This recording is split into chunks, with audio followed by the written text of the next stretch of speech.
So this is a basic exercise that I learned from a book written by Stanley Rosenberg. Stanley Rosenberg is, actually he doesn't know that, but he's my first teacher to the polyvagal theory much before I met Porges, and he's a craniosacral therapist.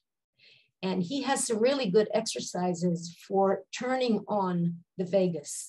But before we go into the practice part of this presentation, any questions? Any questions on theory or anatomy?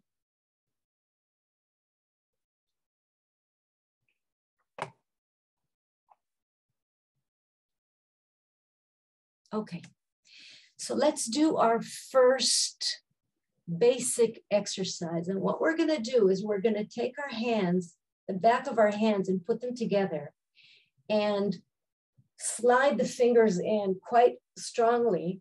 So we have our fingers here, and we can use our fingers as like acupressure points. Yeah. You actually have the photo. Okay. And now what we want to do, if somebody has a problem with the arms or with the neck, you can give up on the hands. It just makes it a little bit better. Now, you want to sit comfortably. Actually, let go of the hands for a minute. And let's establish, see, this is my sympathetic system kicked in. Okay, so we want to sit. You can actually, all of the exercises that we're going to do today, you can do sitting down, but I really recommend doing them on your feet. I prefer to sit down so you can watch me because most of the work is going to be with the face and head today, but I want to urge you, either really take the time to feel grounded in your chair with the ass on the chair and the feet on the floor and the back against the chair. So we're sitting on the skeleton, so we don't have to work the muscles too much, and the muscles can really relax. And we can give the body the conditions to feel safe. Because if we want to turn on the social engagement system, we have to be in a safe environment. And that means, first of all, of course, being grounded on the ground. Okay, so you can either sit in your chair or you can stand. And now let's take like a baseline of movement of these muscles that are innervated by the vagus. And let's just take our heads from side to side and just notice how much movement you have. Just notice how easy or it is to actually move from side to side.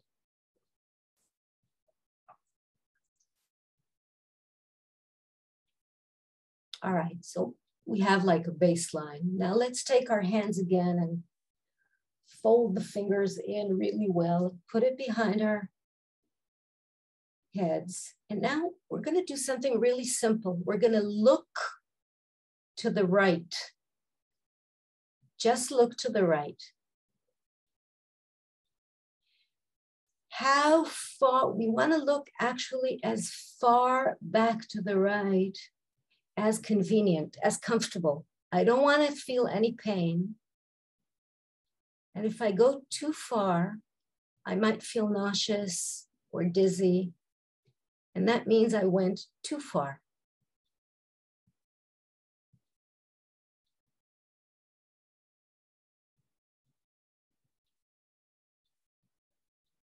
So keep looking to your right. And if you're chewing gum, it might ruin your experiment. Just saying. For you, for me, it's okay. All right. Now let's come back. If you need to shake your hands, you can shake your hands a little bit. And now we're going to look to the left. You can look at the edge of your elbow, and if it's comfortable for you, you can even look more to the back. The more you look to the back, the more response you're going to get. You leave your nose facing forward, just the eyes, just the eyes. Look to the left. Yeah. And it's okay to do it without the hands, of course.